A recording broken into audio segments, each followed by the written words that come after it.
साल 1950 का यह एक चौंकाने वाला किस्सा रानी बाजार का है। यहाँ राम प्रकाश रहता था, जिसकी बेटी को 5 साल की उम्र में कैंसर हो गया।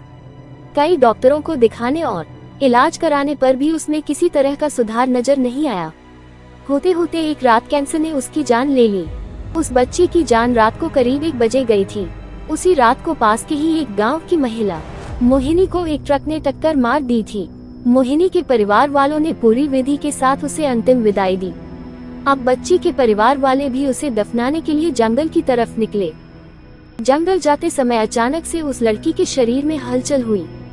सभी हैरान हो गए कि मृत लड़की का शरीर कैसे हिल रहा है। थोड़ी ही देर में लड़की जिंदा हो गई और उसके परिवार वाले खुशी खुशी उसे अपने साथ घर ले आए। किसी को इस बात की भनक नहीं थी कि उस लड़की के अंदर उसी रात ट्रक से टकराने वाली मोहिनी की आत्मा घुस गई थी।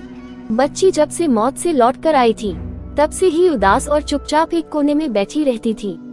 एक दिन उसकी माँ ने उसे खुद अपने हाथों से खाना खिलाया और मामा के घर लेकर जाने की बात कही।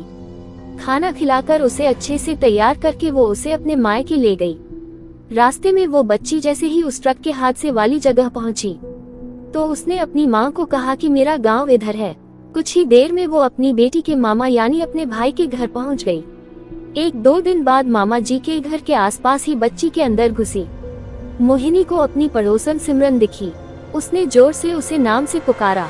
सिमरन ने ये बात अपने गांव जाकर सबको बता दी। पूरे गांव वाले और उसके रिश्तेदार मोहिनी से मिलने के लिए उसी बच्ची के मामा के घर के पास पहुंच गए।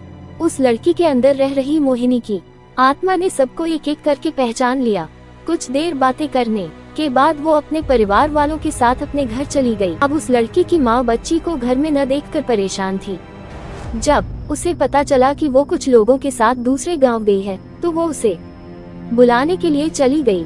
अपने परिवार के साथ खुश मोहिनी ने वापस आने से मना कर दिया।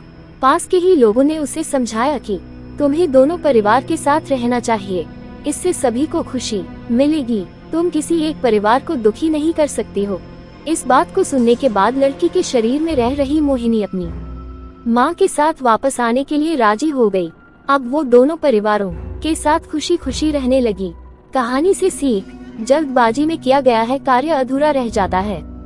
इसलिए कोई भी कार्य करने से पहले उसे अच्छे से देख परख लेना चाहिए।